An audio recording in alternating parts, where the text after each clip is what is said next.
헬스조선 상예 서비스 3일의 약속. 네, 여러분 안녕하세요. 이번 주에는 경제 관련 전문가 한 분을 만났습니다. 경제부처 고위 공무원으로 20년을 근무했고 다시 이 국내 굴지의 로펌으로 자리를 옮겨서 20년을 근무한 분입니다. 이분을 편의상 A씨라고 부르겠습니다. A씨는 이번 총선보다는 그 이후를 더 크게 걱정하고 있었습니다. 선거 결과와 관계없이 올 여름부터 우리 경제가 정말로 암울하다는 것입니다. 여기서 도표를 하나 보여드리겠습니다. 지금 보시는 것처럼 2018년 우리나라 10대 기업의 해외 매출 비중입니다. 삼성전자, 현대자동차, LG전자, SK이노베이션, 기아자동차, 한화, SK하이닉스, 현대모비스, 삼성물산, CJ 등입니다. 세계에 내놓아 자랑스러운 우리 기업들이죠. 그런데 지금 도표 딱 짚어드리는 것처럼 해외 비중이 평균 65.9%입니다. 5대 기업으로 좁혀서 보면 해외 비중이 무려 72.9%나 됩니다. 예를 들어 이 삼성전자 해외 비중은 86.1%, SK하이닉스는 97.9%인데 이들 기업이 반도체 같은 제품 100개를 생산하면 90개에서 95개는 외국에 팔고 있다는 뜻입니다. 현대와 기아가 자동차 100대를 생산하면 그중 65대쯤은 해외에서 팔고 있습니다. 지금 세계 경제는 올스톱 상태입니다. 우리나라는 뼛속까지 수출 주도형 산업 구조를 갖고 있는데 세계 경제가 멈춰 있기 때문에 아무리 우리 물건을 팔려고 해봐야 그것을 사줄 수 있는 나라가 없을 것이란 잿빛 전망을 하게 되는 것입니다. 미국도 유럽도 우리 물건을 사줄 수 있는 여력이 안 됩니다. 만약 이번 선거를 통해 사회주의 좌파나 그에 동조하는 정치 세력이 다시 힘을 얻게 되면, 그리고 기업들이 회복 탄력을 잃고 도탄에 빠지게 되면 집권 세력은 개헌을 밀어붙일 가능성이 크다고 봅니다. 이 개헌을 통해 자유시장 경제의 헌법적 이념적 토대를 무너뜨리고 난 뒤에 국민연금 같은 공적 기금을 풀어서 민간 기업을 대대적으로 국유화할 가능성이 높다고 했습니다. 이번 코로나 사태로 가장 치명적인 타격을 입고 있는 곳이 항공업계입니다. 그런데 대한항공이나 아시아나항공처럼 노선에 따라 90%까지 승객이 감소하면서 도산 위기로 내몰리면 국유화 말고는 다른 해결책이 안 보일 수도 있습니다. 그것을 신호탄으로 마치 도미노처럼 10대 기업까지도 국유화 바람에 직면할 수 있다는 것입니다. 그렇게 되지 않으려면, 그런 어두운 수렁을 건너가려면 뼈를 깎는 구조 조정이 필요합니다. 그러나 이것은 노조 때문에 불가능하고 지금 집권 세력도 그것을 주도할 생각이 전혀 없어 보입니다. 1990년대 후반 IMF 외환위기 때는 구조조정의 희생과 고통을 온 국민이 분담해야 한다는 공감대가 있었습니다. 지금은 어림턱도 없습니다.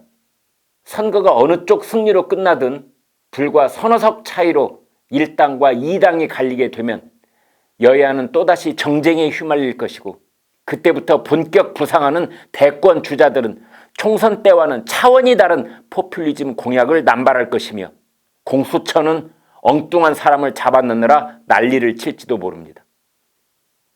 네, 이번에는 제가 오랫동안 알고 지내온 분인데 재경부 출신 고위 관료로서 해외 경험도 많고 우리나라 국책은행 총수를 역임한 분입니다. 편의상 이분은 B씨라고 부르겠습니다.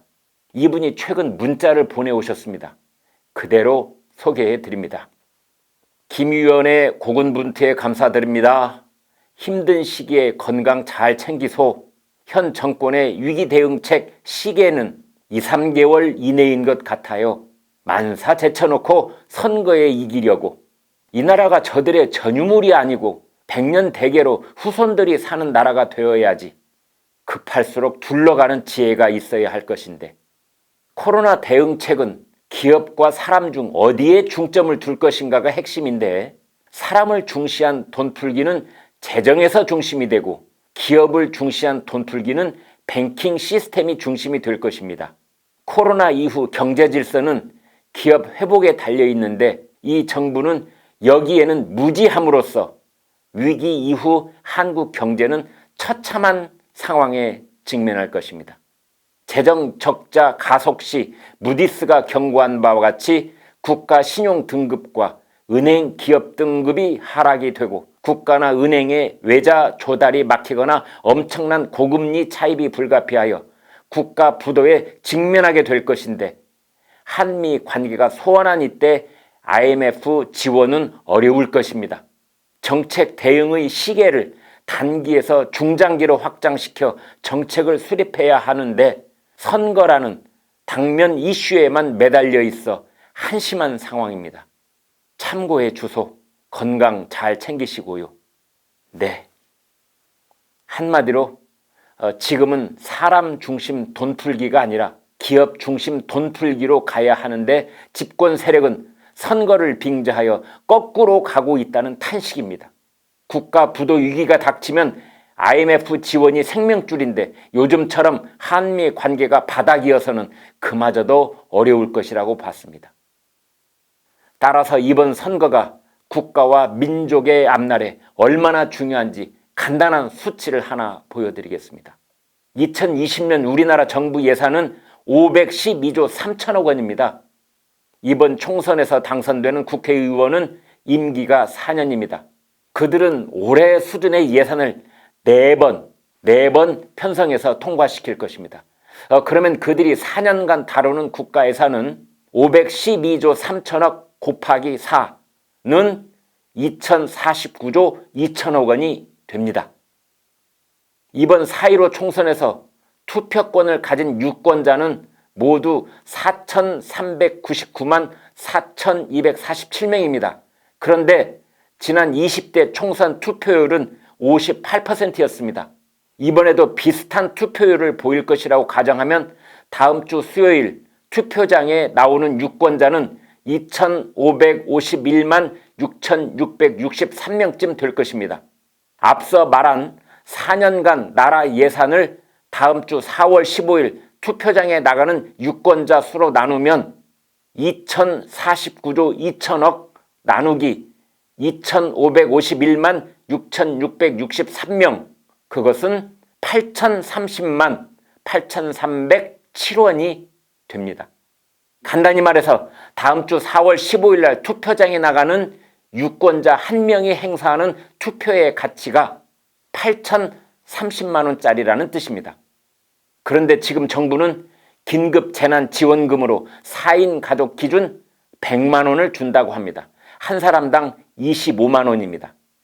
그 돈에 혹해서 투표하면 25만 원 받고 8천만 원 갖다 바치는 셈입니다. 이것은 무려 320배나 믿지는 거래를 하는 셈입니다.